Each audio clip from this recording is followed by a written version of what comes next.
అనంతపురం జిల్లా రాప్తాడులో భారీగా గోవా మద్యం డంప్ పట్టుబడింది. గోవాకు చెందిన మద్యం అనంతపురం నగరానికి వస్తోందన్న సమాచారంతో ఎక్సైజ్ శాఖ అధికారులు దాడులు చేశారు. రాప్తాడు సమీపంలో పొలంలో రేకుల షెడ్డులో 30,000 మద్యం సీసాలను అధికారులు గుర్తించి వాచ్మెన్ సహా మరో ముగ్గురిని అదుపులోకి తీసుకున్నారు. పులివెందులకు చెందిన వెంకట శివారెడ్డి అనంతపురంలో నివాసముంటూ అక్రమ మద్యం దందా నడుపుతున్నట్లు గుర్తించారు. నిందితుడు వెంకట శివారెడ్డి కోసం గాలిస్తున్నామని ఎక్సైజ్ శాఖ డిప్యూటీ కమిషనర్ నాగమద్దయ్య తెలిపారు. గ్రామానికి దగ్గరలోనే ఒక పొలంలో ఇది రేకుల షెడ్ ఉండింది. ఆ రేకుల షెడ్లో దాదాపు 600 బాక్సులు గోవా మద్యం, మ్యాన్సన్ హౌస్ బ్రాందీ, లిక్కర్ బాక్సులు దొరికినాయి. దీనికి సంబంధించిన ఒక 4గురిని అదుపులోకి తీసుకున్నాము. ఇక్కడ వాచ్మెన్, మిగతా 3గురిని. తర్వాత దీనికి మెయిన్ వ్యక్తి వెంకట శివారెడ్డి అనే వ్యక్తి అని తేలింది.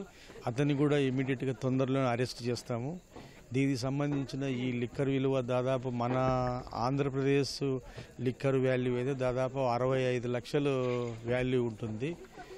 దీనికి సంబంధించిన అన్ని రకాలుగా అన్ని కోణాల్లో కూడా విచారణ చేస్తున్నాము.